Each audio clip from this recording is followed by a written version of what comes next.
I am Maya, and I am the second affirmative on the FCC should reinstate the net neutrality rules that were recently repealed.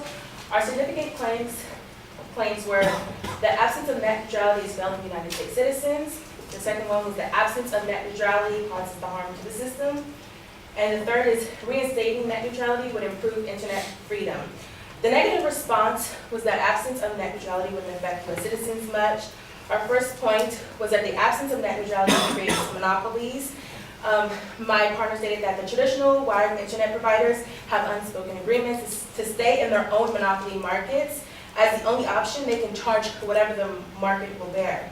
The negative response was that monopolies are illegal. However, not all monopolies are illegal. For example, according to Derek Kessler, tech managing editor of Line More states, nearly 60% of Americans only have one choice for broadband internet or no broadband access at all. Take Comcast's Infinity Internet service as an example.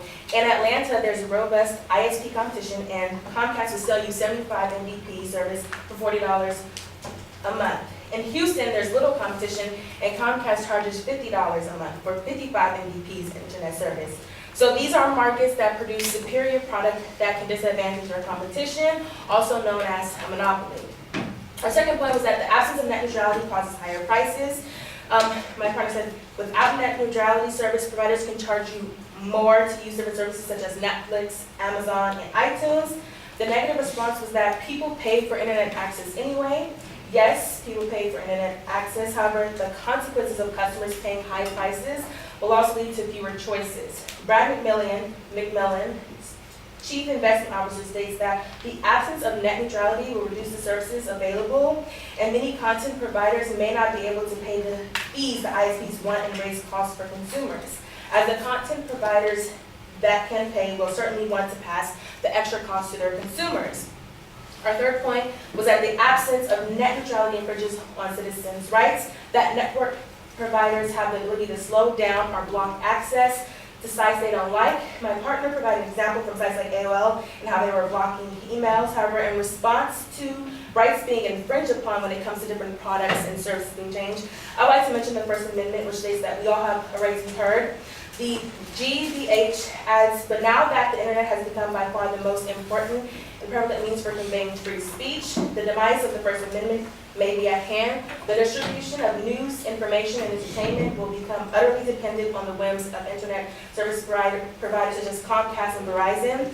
The threat to net neutrality highlights the reliance on social media and an independent press for political organizing in the digital age. Our second claim was that on the absence of net neutrality causing harm to the system, the negative response stated the arguments was weak due to contradictory claims. Our first point was that existing institutions are overwhelmed and cannot fix the problems. So institutions like the FTC has little to no ability to create regulations.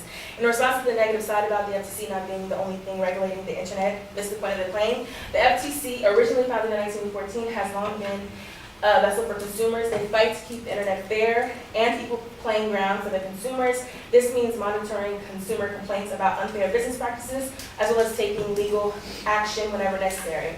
So according to a report from Broadband Now, in 2017, the FTC and FCC outlined a joint plan to handle the impending changes brought on by the repealing of the net neutrality protections put in place just 2 years prior in 2015. Essentially, the FCC plans to lead the task of policy internet service providers to the FTC, with Chairman Ajit Pai stating that instead of saddling the internet with heavy-handed regulations, we will work together to take targeted action against bad actors.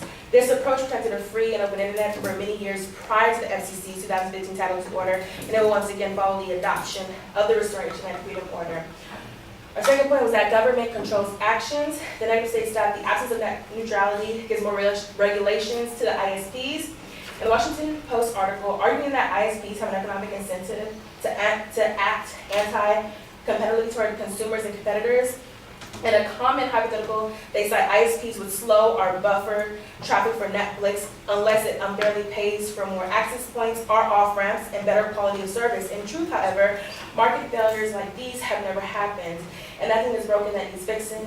If consumers were harmed by ISPs, ample antitrust, competition, and consumer protection laws already exist to fix the problem.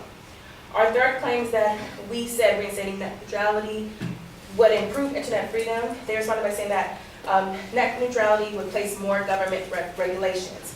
Our first point was that reinstating net neutrality would increase ISP competition. So according to Intify, a free, open, non-preferential internet has an important feature. Every company that relies on the internet for its products or services can compete on even footing with each other. This enables the quintessentially American ideal of competition. Without net neutrality, ISPs are in a powerful position of being able to pick winners and losers through their pricing power. Said one economics professor, U.S. growth and worldwide dominance of high technology would be significantly challenged without network neutrality. Our second point was that reinstating net neutrality would reduce prices.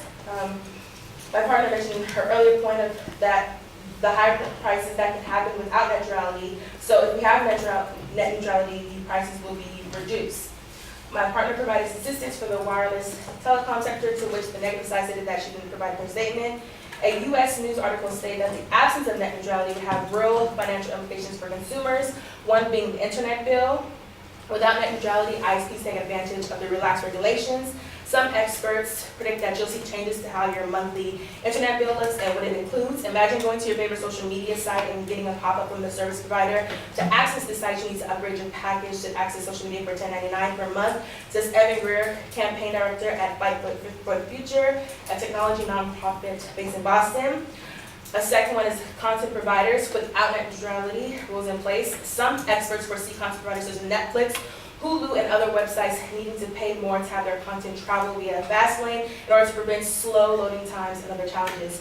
Those applications and websites may opt to those increased costs to consumers. Also, my opponent dismissed the last point because it was from 1997. However, internet growth did not happen before net neutrality, and because it didn't regulate wireless companies, which are big, like AT&T and Verizon.